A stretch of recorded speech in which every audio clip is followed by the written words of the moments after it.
L'achèvement du Louvre est un des grands chantiers du règne de Napoléon III. L'empereur perpétue ainsi une continuité qui fait du Louvre le symbole du pouvoir.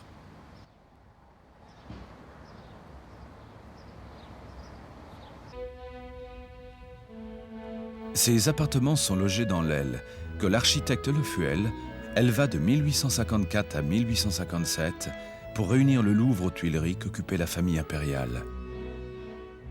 Il a fait riche, c'est peut-être là l'expression d'un certain conservatisme. Mais la volonté moderniste de Napoléon III s'incarne dans des décisions d'une toute autre ampleur. Dès 1853, il confie à Haussmann la mission de transformer Paris. Il voulait en faire une capitale prestigieuse et assainir la ville.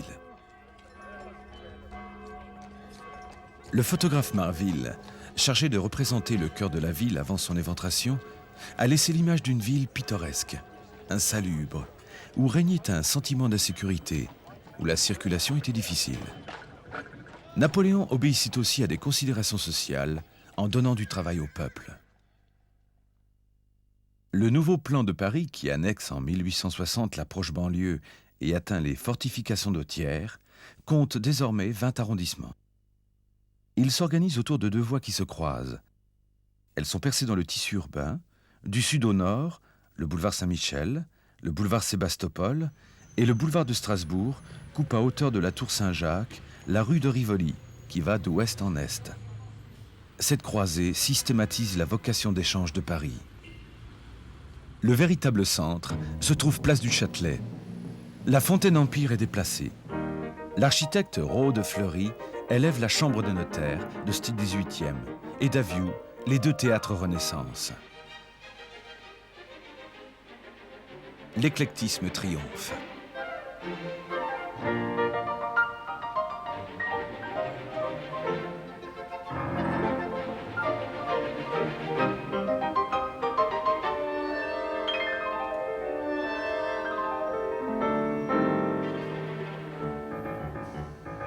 La place Saint-Michel, qui de l'autre côté de la Seine fait le pendant de la place du Châtelet, est due au même Daviou. Une fontaine monumentale, au décor surabondant, rappelle en colossal la fontaine Médicis.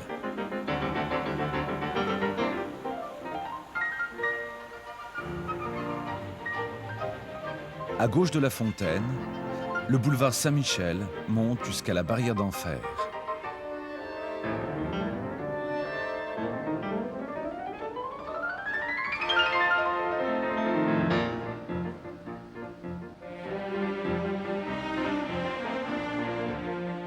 Une série de prescriptions réglemente les immeubles qui s'élèvent le long de ces voies nouvelles.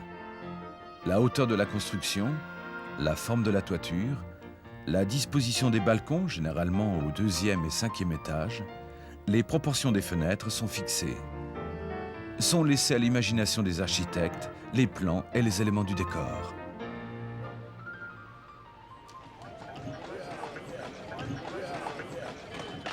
Les Parisiens vont vivre dans les travaux et les déménagements. Haussmann se préoccupe de l'hygiène de la ville.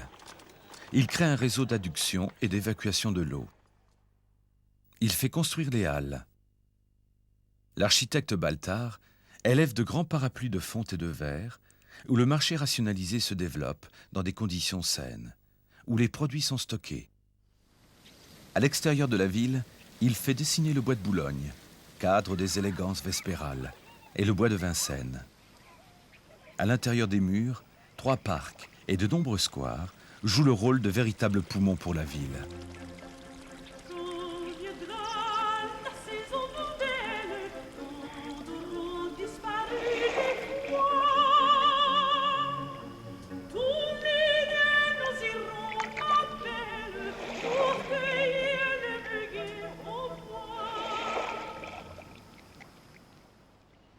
Les avenues rectilignes offrent des perspectives infinies. Les monuments isolés, mis en valeur, deviennent les points forts du paysage urbain. L'île de la Cité est remodelée. Devant Notre-Dame, restaurée par Viollet-le-Duc, le parvis dégagé est bordé par le nouvel Hôtel-Dieu. Une caserne, plus loin le tribunal de commerce. Le public s'élève contre la destruction d'un patrimoine vénérable qui disparaît alors. Le régime crée aussi ses monuments. L'église Saint-Augustin, boulevard Malesherbes, adopte les modules des immeubles qu'elle domine. À l'intérieur, Baltard, se souvenant des Halles, a conçu une élégante voûte. Elle est complètement dissociée des murs et repose sur des piliers et des arcs en fonte.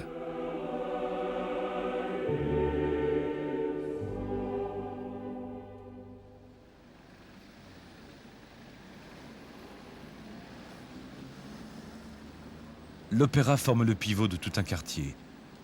L'architecte Garnier a inventé une architecture de bonheur qui invite le passant à entrer. Les marbres polychromes, les sculptures exubérantes comme la danse de Carpeau, préfigurent le luxe de l'intérieur.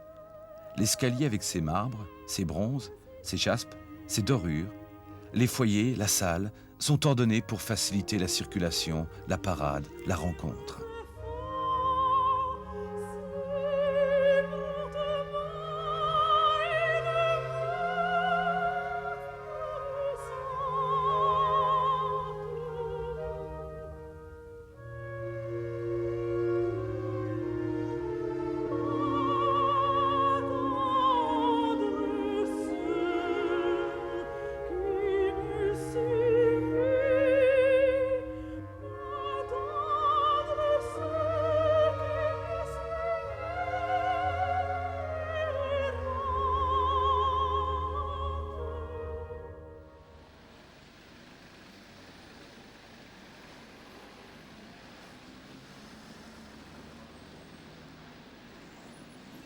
La grande affaire est la poursuite du réseau de chemin de fer dont les grandes compagnies couvrent la France. Hittorf, un architecte allemand qui fera carrière en France, construit la gare du Nord. Il se livre à un curieux exercice de style, en plaquant un décor antiquisant sur des structures modernes. Paris draine une foule de provinciaux avides de profiter de cette prospérité. Ouvriers de chantier, petits commerçants, fonctionnaires. La capitale est aussi un rendez-vous cosmopolite. Souverains, princes, pachas, industriels, financiers, femmes du monde et demi-mondaines. Tout ce monde décrit par Zola s'affaire, vient rire aux opérettes d'Offenbach ou admirer les réceptions d'une cour brillante. Mon Dieu, que les hommes sont bêtes, que les hommes sont bêtes, que les hommes sont bêtes. Mon Dieu, ah, que les hommes sont bêtes, sont bêtes.